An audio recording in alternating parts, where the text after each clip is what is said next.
Hi everyone, my name's Alex Hutchinson, Creative Director on Far Cry 4.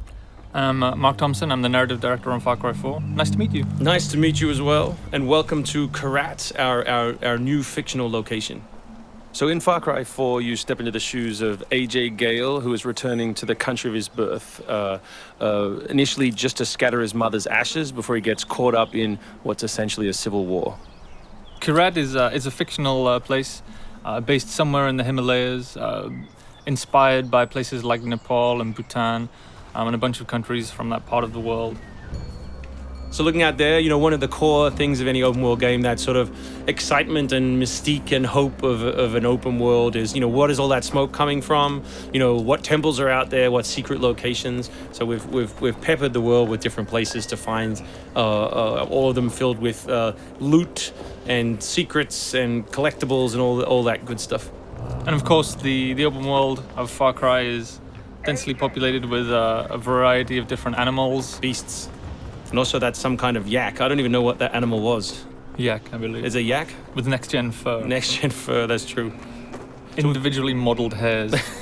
So you see here with the eagle, you won't see it in this demo, but you can be attacked from above for the first time in a Far Cry game. So we've tried really to play with verticality, to have threats above and below you. And obviously you can still get involved in the ecosystem of the animals and hunt. And you can throw bait now. Yes, to attract animals. And stuff like the eagle stealing the morale of the goat. Like, it isn't scripted, that's just what happens at the intersection of those two different AI systems talking to each other. The goal being that every player tells themselves a different story, that they get different surprises, that they have a different story to tell their buddies when they come to work the next day or go back to school or whatever.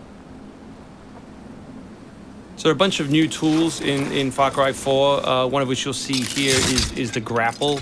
We wanted to make something that allowed you to clamber over those annoying cliffs you sometimes came across in Far Cry 3, and something that would also lean into the much more vertical, much more mountainous regions we were building in this game.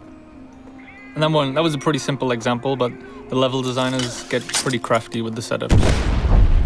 We have these areas we're calling adventure zones in the new game, which will take you to places like temples, which you can see from afar, and force you to use the grapple in sort of really interesting and different ways.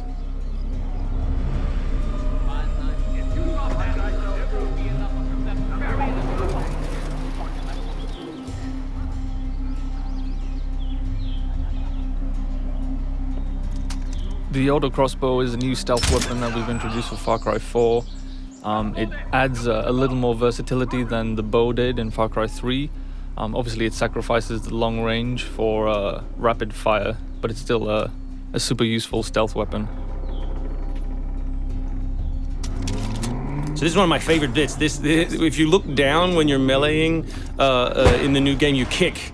So you can do all kinds of fun setups such as that. Kicking things is hilarious. I expect people around the world to be kicking rocks, explosive barrels, dead bodies come November.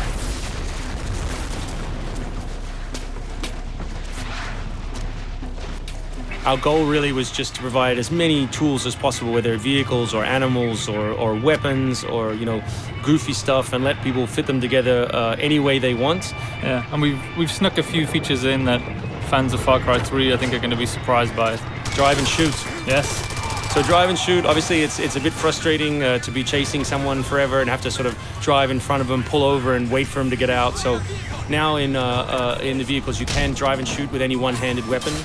And you can also do driving takedowns from any vehicle, which I really like. So this idea of leaping from your vehicle into another vehicle, do horrible things to them, boot them out the side, and then continue on your merry way. You can now deliver death without even leaving your seat.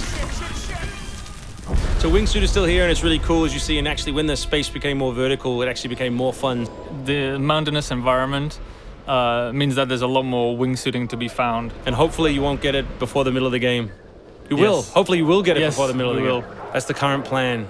But we are many months away from watching you guys abuse this online.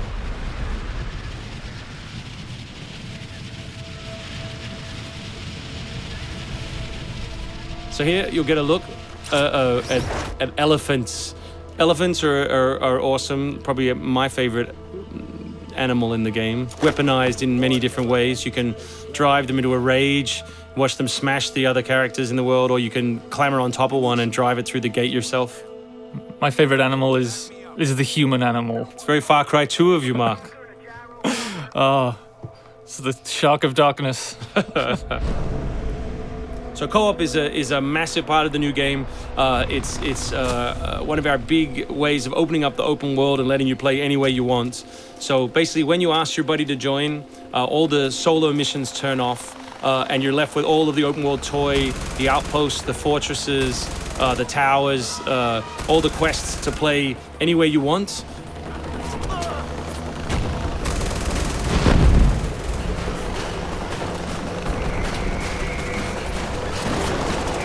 All right, let's do this. What do you think of the Buzzer, Mark, which is a small one-man helicopter? It's very red. No, but it's cool because it gives like this almost like developer perspective on the world. Like you normally, in Far Cry 3, you could never really see an outpost, or you couldn't engage with an outpost from this kind of vantage point, which is really cool. So the outposts from Far Cry 3 were like the template for the fortresses. They're kind of like bigger, better, more badass version of the outpost to More badass. to paraphrase Cliffy B. Badassitude. So imagine charging that vehicle, atop the elephant as opposed to just watching it happen. We spent a lot of money on that feature. A lot of money. Perhaps we could have put that in a video. Very expensive. So thanks everyone for watching. We really appreciate your time, and we look forward to showing you a whole lot more gameplay in the coming months. The game ships, of course, November 18th worldwide on PS3, PS4, Xbox 360, Xbox One, and PC.